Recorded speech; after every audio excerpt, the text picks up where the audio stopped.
नमस्कार दोस्तों, आप सभी को डिफेंस पिक के एक और नए वीडियो में स्वागत है।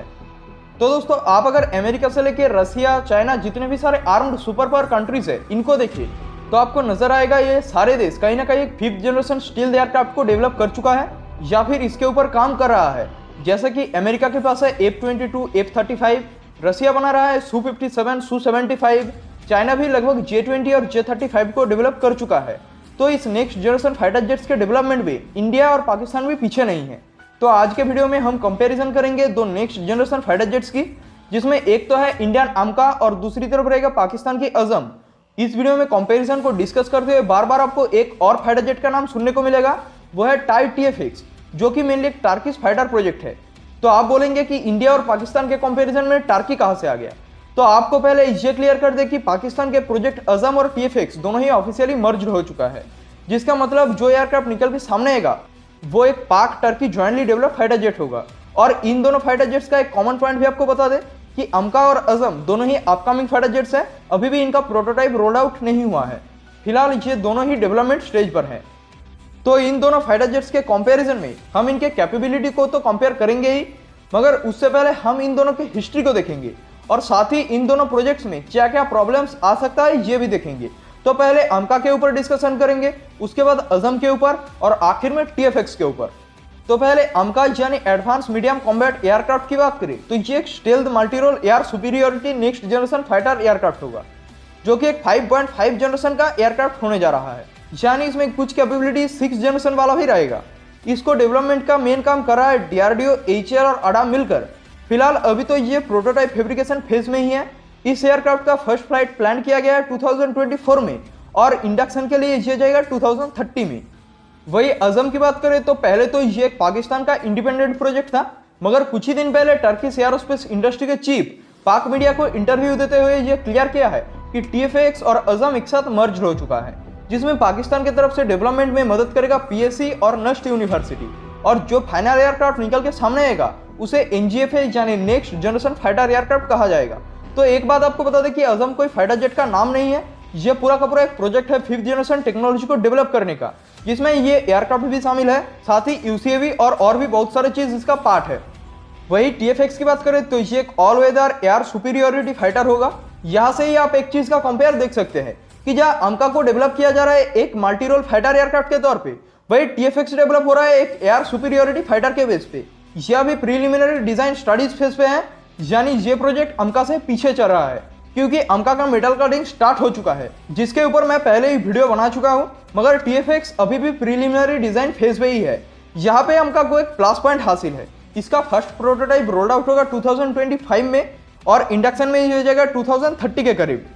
अमका की हिस्ट्री की बात करें तो ये प्रोजेक्ट शुरू हुआ था 2010 में, जब इंडिया रसिया के Su-57 प्रोजेक्ट से पीछे हट गया। इस एयरक्राफ्ट को पहले तो एक 15 टन कैटेगरी का जेट बनाने का सोच रखा गया था, मगर बाद में इसको 25 टन तक इंक्रीज किया गया।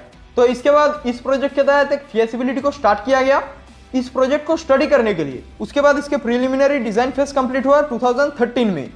इस प्रोजेक्ट के अंदर पहले 9 डिजाइन को बनाया गया था, जिसका नाम था 3V01 से शुरू करके 3V09 तक, और हर एक का अलग अलग डिजाइन था। आखिर में 3V09 को सिलेक्ट किया गया। उसके बाद IF के रिक्वायरमेंट्स के अनुसार इस डिजाइन में कुछ चेंजेस भी किया गया। 2017 में इसके डेफिनेशन फेज कंप्लीट हुआ। उसके बाद डिटेल डिजाइन फेज स्टार्ट हुआ 2018 में, जिसके तहत अमका के 10 प्रोटोटाइप्स को बनाया जाएगा, जिसमें सारे टेस्ट कंडक्ट होंगे। DRDO, HAL और ADA मिलकर लगभग इसके सारे टेक्नोलॉजीज को डेवलप कर चुका है। और कुछ ही दिन पहले HAL ने ऑफिशियली ये खुलासा किया था कि इसका मेटल कटिंग भी स्टार्ट हो चुका है। वही अजम की बात करें तो इसके ऊपर उतना भी कुछ जानकारी नहीं दिया गया है, मगर ये कंफर्म है कि इसके डेवलपमेंट की शुरुआत हुआ था इंडिया रसिया के ज्वाइंट प्रोजेक्ट Su-57 को काउंटर करने के लिए, मगर उसके बाद कई सालों तक इसके ऊपर कोई भी अपडेट नहीं आया। और फिर इसी साल ये रिपोर्ट आया कि TFX और अजम ऑफिशियली मर्ज हो चुका है। तो जैसे कि अजम और TFX सेम प्रोजेक्ट है, तो TFX का भी हिस्ट्री जानना आपके लिए जरूरी है। TFX में भी आपको अमका की ही तरह एक सेम चीज देखने को मिलेगा कि ये प्रोजेक्ट भी स्टार्ट हुआ था 2010 में। इस प्रोजेक्ट के डेवलपमेंट में शामिल है टाई, ताकि टर्की अपने F-16 फ्लीट को रिटायर कर सके। 2030 में टर्की के तत्कालीन PM के साथ साब कंपनी का एक मीटिंग हुआ था, जिसमें ये खबर सामने आता है कि साब इस प्रोजेक्ट में टेक्नोलॉजिकल डिजाइन असिस्टेंस देगा। मगर 2015 में इस आइडिया को अबाउंडेड कर दिया गया और ये कहा गया कि TFX एक कंप्लीटली इंडिजिनियस फाइटर होगा। उसके बाद BAE सिस्टम ने ऑफिशियली एक एग्रीमेंट साइन किया टाई के साथ, ताकि इंजीनियरिंग असिस्टेंस प्रोवाइड करा सके। यानी TFX प्रोग्राम में टोटल 3 पार्टनर्स है, एक तो है खुद टाई, उसके बाद है PSC और एक है BAE। अब आते हैं इन दोनों ही प्रोग्राम्स के कुछ एडवांटेज और डिसएडवांटेज के ऊपर। तो एडवांटेज में तो ये है कि ये दोनों ही देश इंडिया और टर्की पहले ही 2 5th जनरेशन जेट्स के डेवलपमेंट में शामिल था। इंडिया शामिल था Su-57 में और टर्की शामिल था F-35 प्रोजेक्ट में, मगर आखिर में इंडिया Su-57 से बाहर आ गया और टर्की को बाहर कर दिया गया। फिर भी इन दोनों के पास ही इन दोनों प्रोजेक्ट की वजह से एक अच्छा खासा एक्सपीरियंस है जो कि ये दोनों ही इस्तेमाल कर सकेगा इन दोनों प्रोजेक्ट्स पे। वही टर्की और पाकिस्तान को दूसरा एडवांटेज तो ये है कि ये दोनों ही देश फिलहाल FATF की ग्रे लिस्ट में हैं, यानी इन दोनों देश की इकोनॉमी फिलहाल उतना भी अच्छा हालत में नहीं है। और अगर आप एक 5th जनरेशन एयरक्राफ्ट को डेवलप कर रहे हैं तो उसका खर्च भी आपको अच्छा खासा पे करना पड़ेगा। तो इन दोनों प्रोजेक्ट्स के मर्ज हो जाने की वजह से इन दोनों देश की इन्वेस्टमेंट थोड़ा सा कम हो जाएगा, जिसके वजह से प्रेशर थोड़ा सा कम आएगा।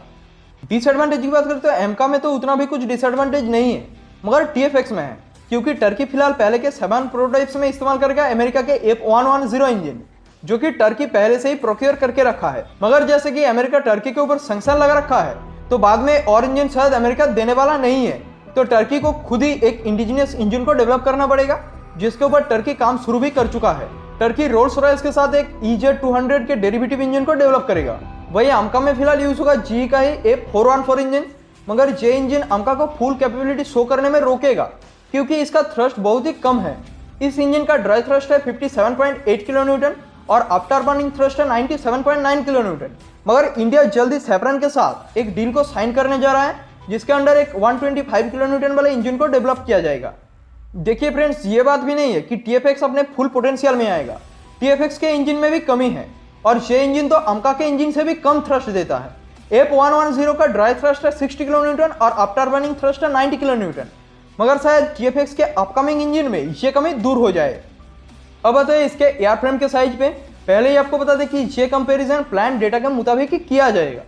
तो अमका की बात करें तो इसका लेंथ है 17.6 metre, height 4.5 metre, wing span 11.13 metre, MTOA 12,000 kilogram और विंग एरिया रहेगा 55 मीटर स्क्वायर। वही TFX या अजम का लेंथ होगा 21 metre, height 6 metre, wing span 14 metre और विंग एरिया 60 मीटर स्क्वायर रहेगा।